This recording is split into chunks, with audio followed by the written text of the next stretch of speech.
everyone, my name's Christy. Welcome to my corner. Thanks for joining me today. I didn't check Flosstube 89, I think it's Flosstube 89.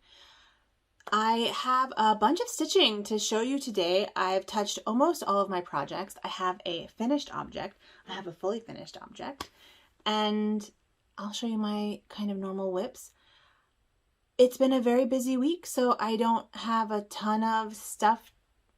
I have a lot of works in progress, but not a lot of progress on my works. And then I also have some thoughts. So I have some musings at the end. But before we get to any of that, I want to welcome my new subscribers. I have a bunch of new subscribers, so thank you so much for joining me on my crafty and artistic adventures. If, let me know where you came from, because I don't usually get this many subscribers in one kind of short period unless someone shouts me out, so I'd love to know where you came from. And welcome back to everyone who's been hanging out with me for however long you've been with me. It's been great to get to know you in the comments here on YouTube and also on Instagram. And if you're not following me on Instagram, you can find me in two places. I'll put them right here. The first one is Dr_Christy, and that's where I post kind of my everyday stuff. So it's stitching and weaving and my dog and, my work and sometimes outfits of the day and stuff like that. And then I have a second one that's the spoolery, and that's where I post. It's kind of my homage to vintage wooden spools and vintage sewing paraphernalia. So that's what I do there. So if you're not following me on either of those places, feel free to pop over to Instagram and follow me there if you want to see what I'm doing during the week. This is a channel about embroidery and cross stitch and other textile crafts, in particular weaving at the moment, and vintage wooden spools, and history and the history of all of those things. So if any of that is interesting to you and you're not subscribed, I'd love to have you subscribe and stick around. I think this will be a pretty short episode. I'm very tired. It was a very tiring week. And as I said in my intro, I touched all my projects, but I didn't get a lot of stitching done on all my projects. And in fact, I think most of the stitching I did yesterday. And I was feeling really like I want to get some stitching done yesterday. So it felt good to do that, but I would come home from work and just, my brain would just be completely empty, and I was just exhausted every night. So I think that's kind of how the new position is going to be for the next few months until I figure out what I'm supposed to do, because it's just sort of constant learning and putting out fires and stuff like that. So so I'm a little bit tired. And if I'm not as upbeat as normal, I'm fine. I'm just tired. So I said that I have a fully finished object. I finished another woven Mississippi. I'm calling it my psychedelic Mississippi, and I love it. And then I want to today start a rainbow Mississippi. I think that would be really fun. So for those of you who don't know, I live in Mississippi, and I have signed up for an arts festival to vend at an arts festival for my spoolery company, business, whatever. And I just looked at the calendar, and it is 2 weeks from yesterday. So I have less than 2 weeks to kind of make sure I have the stock that I need. And luckily I've been working on this, all year, and just kind of putting things away and trying out new things. So I have enough stock, I think, for this little show. But there are a couple things that I want to do. I want to make some stationery, some vintage sewing themed stationery, which I think will be super cute, cards and notebooks and bookmarks. And I want to do 3 more Mississippis. I want to do another maroon, kind of weird texture maroon, and then a less textured blue Mississippi, and then the rainbow Mississippi, which I mentioned. And then I have some earrings that I want to make as well. So that's kind of what I'm doing for the rest, and maybe some bookmarks, some spool bookmarks. But that's kind of what I'm going to be doing for the next 2 weeks, and, keep up with my stitching. So that's my weaving and spoolery update, if anybody was wondering. But I do have a finished object that you're seeing here first. I haven't posted it on Instagram yet, so that's exciting. I finished this yesterday, and I refused to walk my dog until I finished this. And I finished Columbo. Look at Columbo. I finished Columbo. So let me just talk about this a little bit. This is part of my Sleuths series. He's 5 of 6 in my Sleuths series, where I'm stitching television and literary sleuths that are like my favorite sleuths, because I love me a cozy mystery, in this kind of sketched style. So what I'm doing is mostly outlines and then some filling in of details. And I'll show you the other 4 when I'm done talking about him. So I used 4 different stitches in him. Yeah, I used 4 different stitches in him. I used the stem stitch, back stitch, satin stitch, and French knots. And the thick outlines were in stem stitch. And then like the swoopy parts of his hair and the wrinkly parts of his coat were in back stitch to make them slightly lighter. And then his cigar is done in satin stitch, and the ashes and the end of his cigar are done in French knots. And I decided to make his cigar that he was smoking it, because a lot of times he's not actually smoking his cigar. But there's one particular episode where these 2 twin brothers, I think they're twin brothers, who hate each other, work together to kill their uncle to get his money. And one of the running jokes throughout this episode, and this isn't even one of my favorite episodes, but one of the running jokes of this episode is that he ashes his cigar like on the floor of this house, and the housekeeper flips her lid. And there are other episodes where him trying to find a place to, you know, flick his ashes is like a comedic point. And so there's one episode with Dick Van Dyke is the murderer. He's a photographer. And Columbo is like in his home and is trying to find a place to like ash. He keeps picking up these really expensive objet d'art and eventually just kind of like does it in his pocket because he doesn't want to like put ash in these pieces of art. So I made it lit and I made a little bit of ash falling off because he's just a little disheveled. It makes me really happy. So that is the 5th one that's done. I just need to put my name on it. I usually put my initials at the bottom in gold. And then I need to iron it, put it with the other ones. But my 6th one will be Miss Marple, the Joan Hickson version. She was, she's a fan favorite, but she was always, in all the votes, she was always slightly below. But the people who love Miss Marple, love Miss Marple. So my other ones are Sherlock Holmes, the Jeremy Brett version. I still kind of want to do a satin stitch in this. I might do that. I think I'm going to do a satin stitch for the black part of the pipe. I just think that would look really good. Because right now the only satin stitch is this white part, which is really hard to see in the pipe. But I think I'm going to do the black part also in satin stitch. So pop that on a hoop and just do that real quick. I have Jessica Fletcher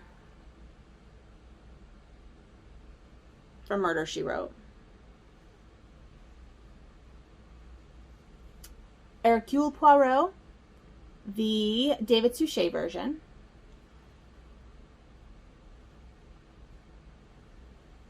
And Franny Fisher from Miss Fisher's Mysteries.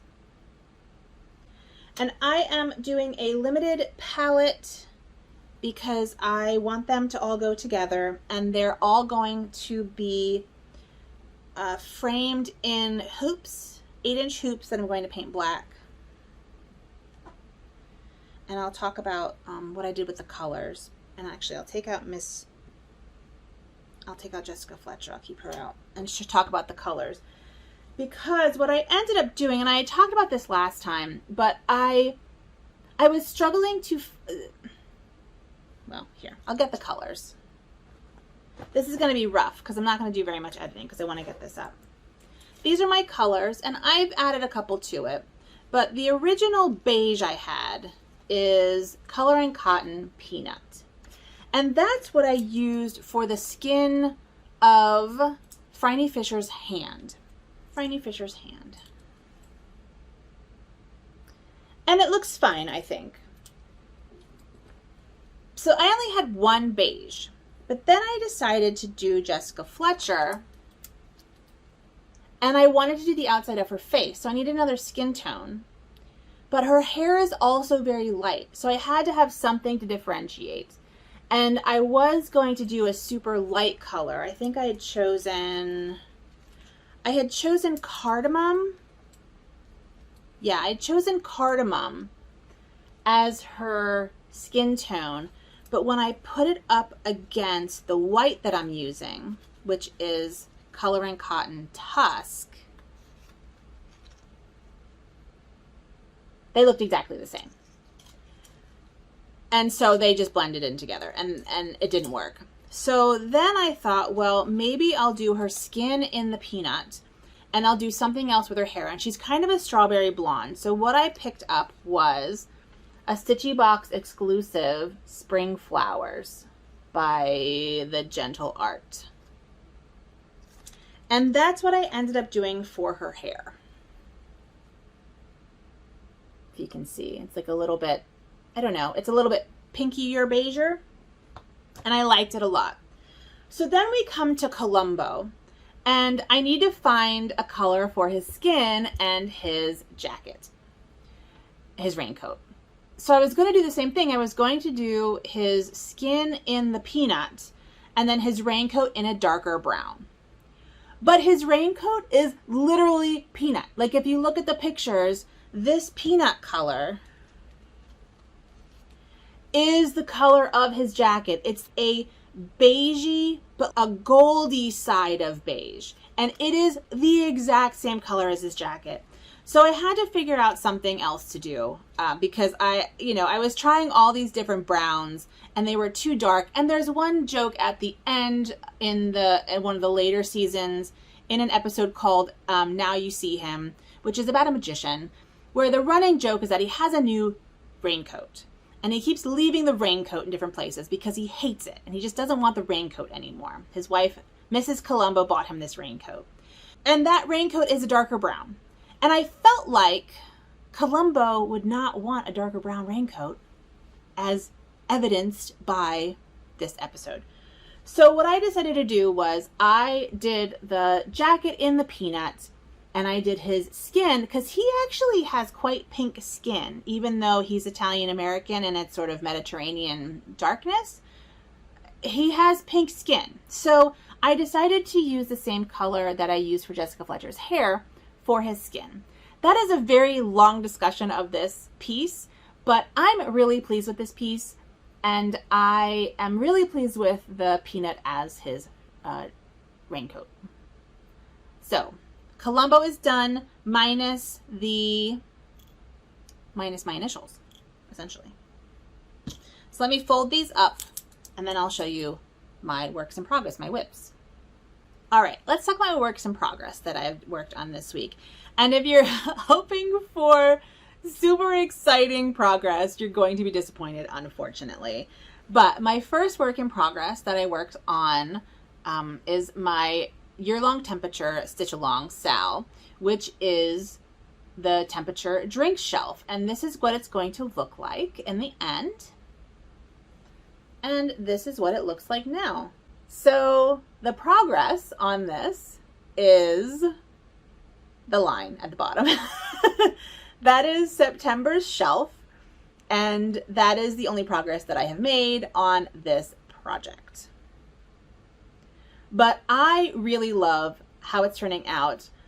Not to toot my own horn, as Ilanka from Stitch Ilanka talked about in her Flosstube, but the blue was a genius choice of fabric. Genius choice of fabric. So that's what I have done in my drinks shelf. And I'm really excited because September's knickknack is a stuffed armadillo. And I love armadillos. Well, It's stuffed because it's on a shelf, but there's nothing about it that says that it's stuffed. But I love armadillos because I had never seen a live armadillo until I moved to Mississippi.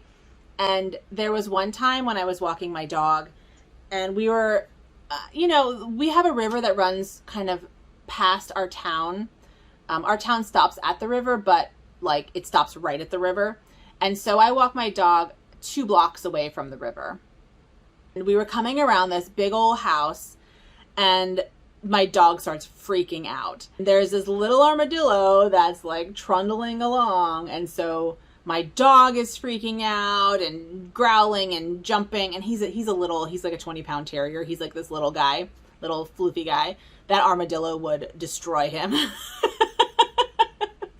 And so the armadillo kind of like ran through the yard and then across the street.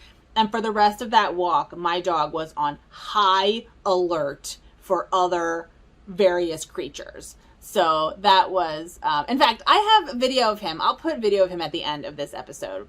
I took some video of him kind of being adorable and rolling in the grass. You can see who I'm talking about. Yeah, so I love armadillos. I think they're amazing. And so I put an armadillo in September, and I can't wait to stitch him or her or them. This is done on, back to stitching. This is done on 14 count navy Aida that I got in a tube from Joanne. Yeah, I think it's like DMC brand or something. 2/1 full cross with the called for DMC. And I designed this pattern. You can find it in my Etsy shop, which is linked down below, along with my other temperature patterns if you're interested in temperature patterns. Thank you all so much for your love of my temperature birds pattern, which is this pattern.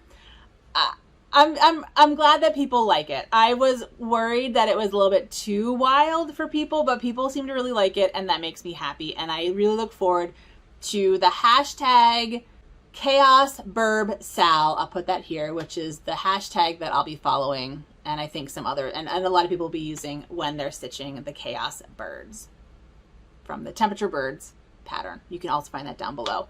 And I am currently designing my 2023 bookshelf, and I'm going to have a high-low temperature option that's not too chaotic.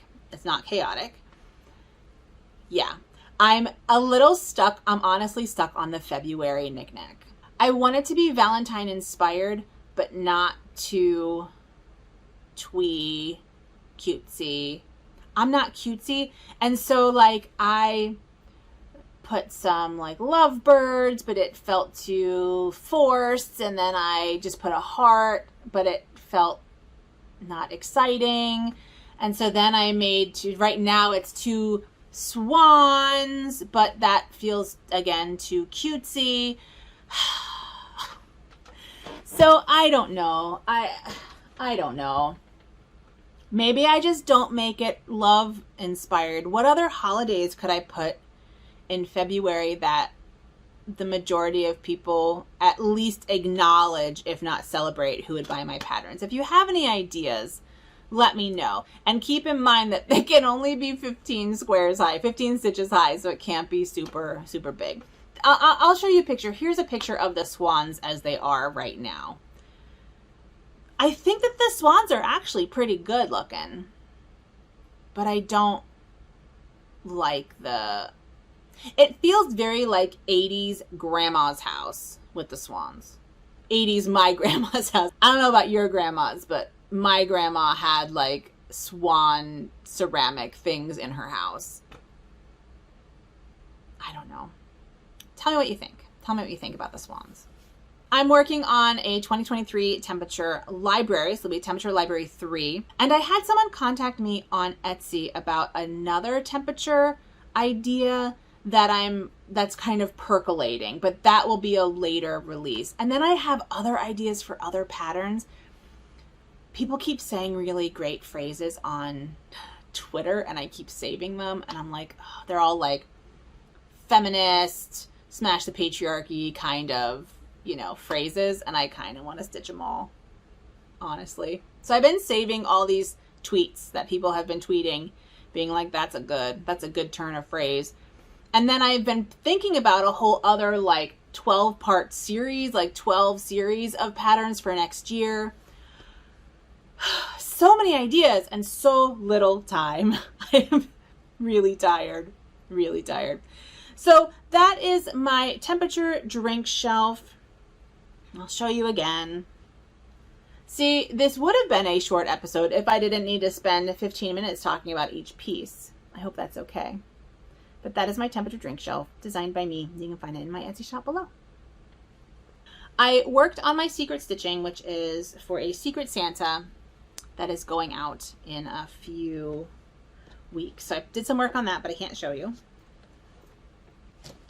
The one piece I have not worked on this week is my wedding sampler, but I will hopefully get some work on that this coming week, although no guarantees. But my final work in progress that I have put a few stitches into is my Heaven and Earth design, my HAED Lady and the Unicorn, which looks like this. And it is a medieval tapestry that is from it's in the Musée de Cluny in the Medieval History Museum in Paris. I'm doing this as a stitch along with my friend Jessica, the Rainy Day Stitcher, who is an art historian. And she's a medieval art historian. I'm a medieval historian, and this is a medieval tapestry, and so we're both doing it. I think that I'm further along than she is. She has more large projects than I do. So I keep my works in progress number very low. I don't like having too many works in progress. Yeah, so I keep it very low. So this is my only large scale full coverage piece. I think she has a bunch of them. But anyway, you saw what it looks like. If I can find a picture of where I was last week, I'll put it here. And this is where I am now. So this is being stitched on a 20 count ivory Aida, 2/1 full cross. I like thick coverage. And I've been putting in some time down here. I filled in this a little bit, and I'm pretty excited that I've done all the black stitches in this upper tree area. And that makes me happy. So I'm feeling like I want to get this area here filled in more, and that would, you know, like I said, make me happy. But I do want to move this way because there's a monkey like right here that my friend Marcia wants to see up here. So I'm going to try and move my way that way and get some black in particular. So this is the carpet that's black and blue. And so doing black will get me to that monkey. And I know you can see where the outline is when you're looking at the black stitches on Pattern Keeper. I do this on Pattern Keeper. I could not do this any other way. A lot of people have been sort of wondering how I do my stitching. I haven't bought all the flosses. I have a few more than this, but it has, I think, 90 some odd colors, and this is what I have so far, plus a couple more that are in the bag. I mean, DMC is fairly cheap here, so I could afford it if I wanted to, but I don't see the need to have all the colors right now when I'm not, I don't know. I just didn't feel the need to get all the colors. So I'm working with the colors that I have in the area that I want to work in. So what I do is I kind of pick an area and I go to town on it until I'm bored with that area. And then depending on how I feel, I'll either choose a color that has a lot of stitches in the same area just to like slam in stitches, which is what I did with this unicorn, because the unicorn's 90% one color. And so there was one week where I just wanted to slam in color, and I did it there. This red color, which I think 817, DMC 817, is another one of those colors where most of the background is 817. I think that has the highest number of stitches of all the colors. That and black, I think, are the highest. But they're grouped together. So I'm starting to feel like I want to do just like slam in some color, and so I'll probably choose 817. There are other days when I want to do confetti. I want to fill in areas with confetti. And so I'll choose an area like down here. I'll put in the light purple. There's not very much light purple down here, but I'll put a little bit of light purple in and you know, work that way.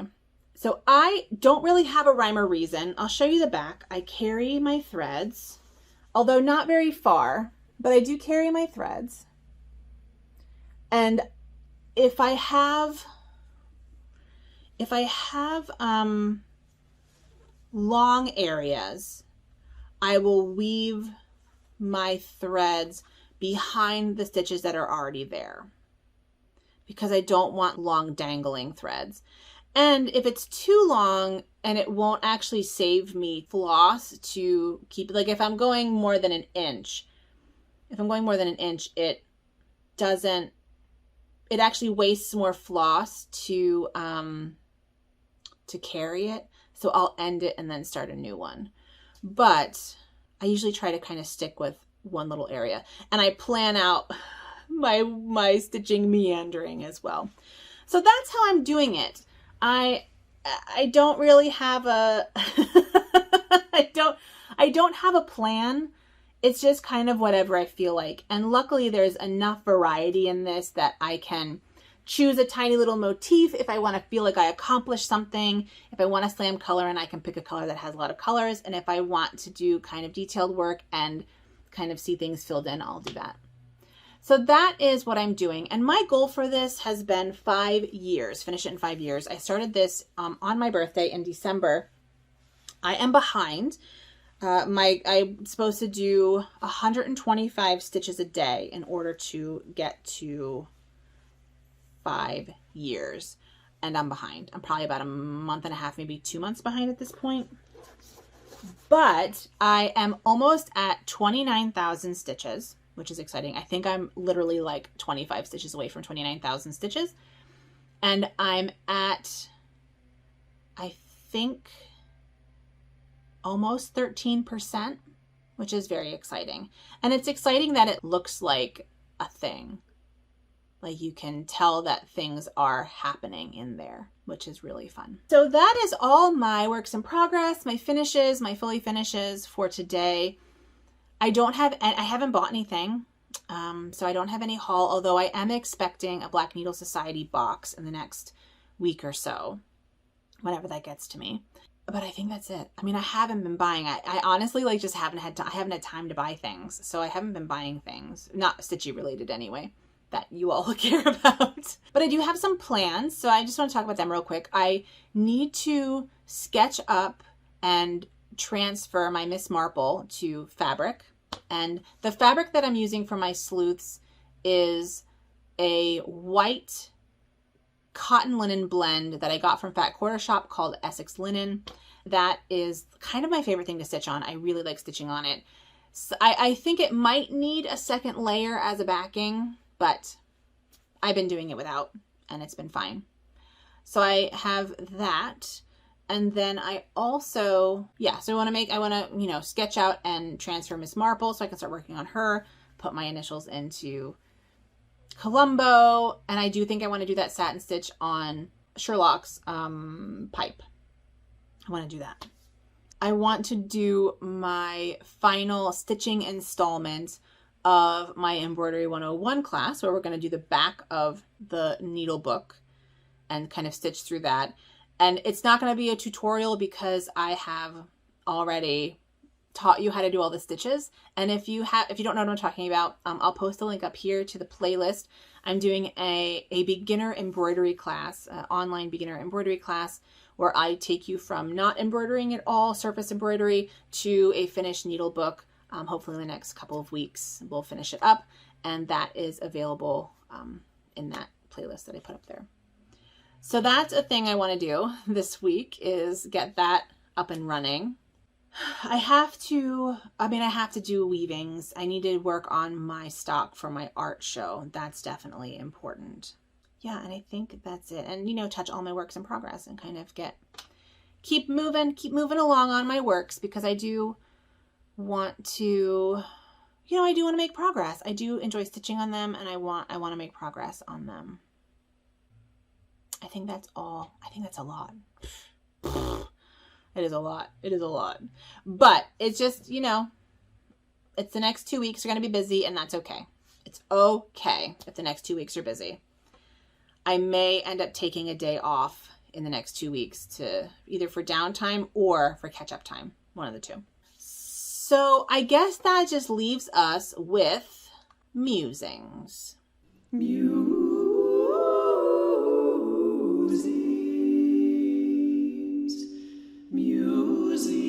musings.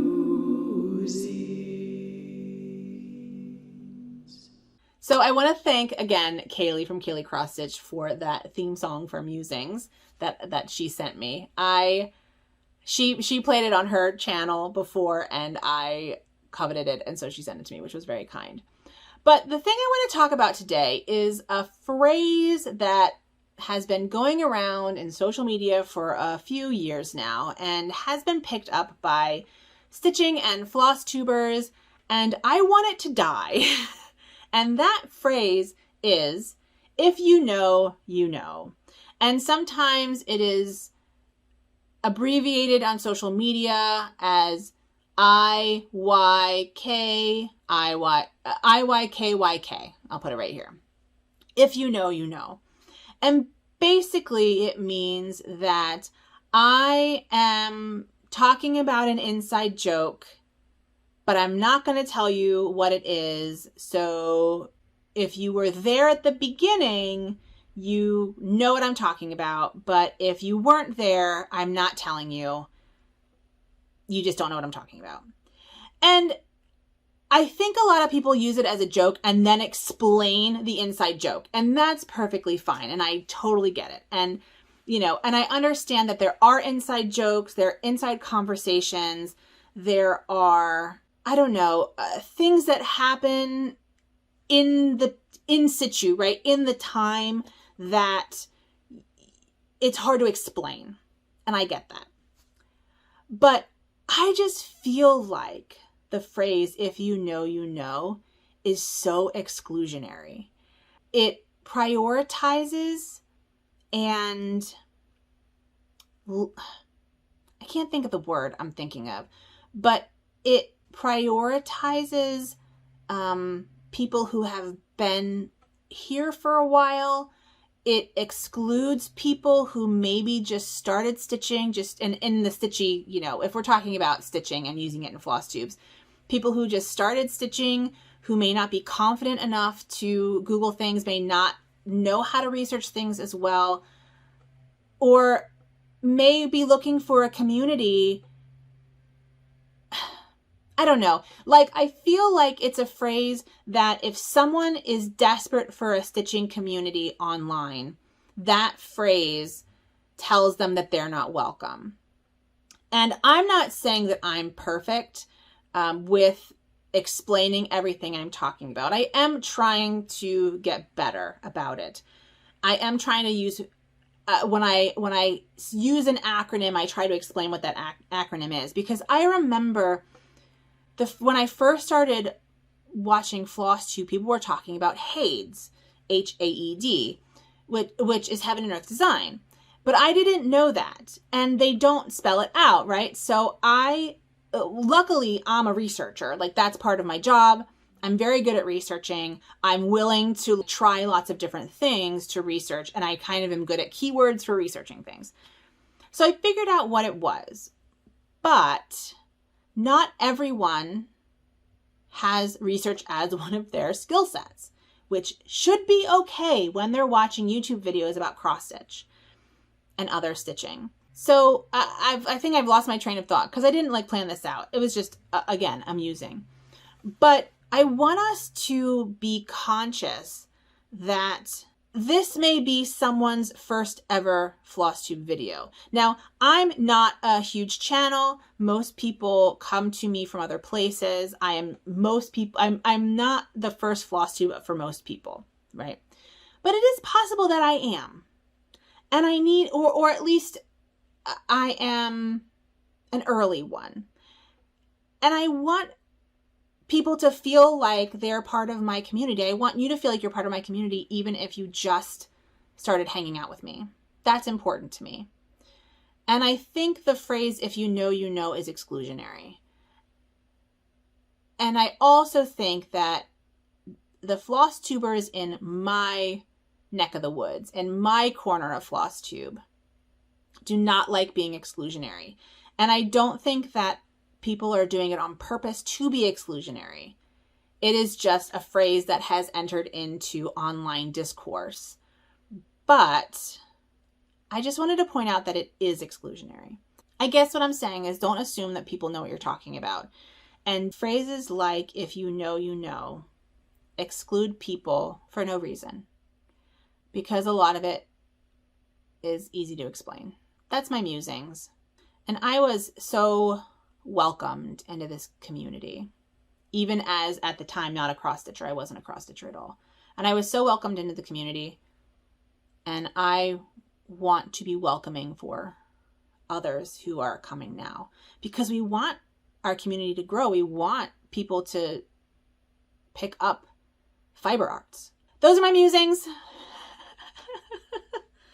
You can agree or disagree, and that's fine. But I will not be using the phrase, if you know, you know, unless I immediately then explain what you should know. And I would like my fellow Flosstubers and friends to also think about the phrase and what that phrase means.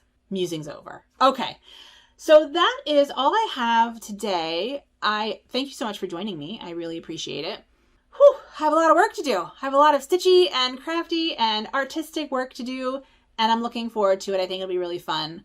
I kind of want to warp a loom today for a couple Mississippis. I think I can fit 2 Mississippis on my loom at once. We'll have to see. Anyway, that's it from me. Thanks for watching. Please take good care of yourselves and have a good one. Bye.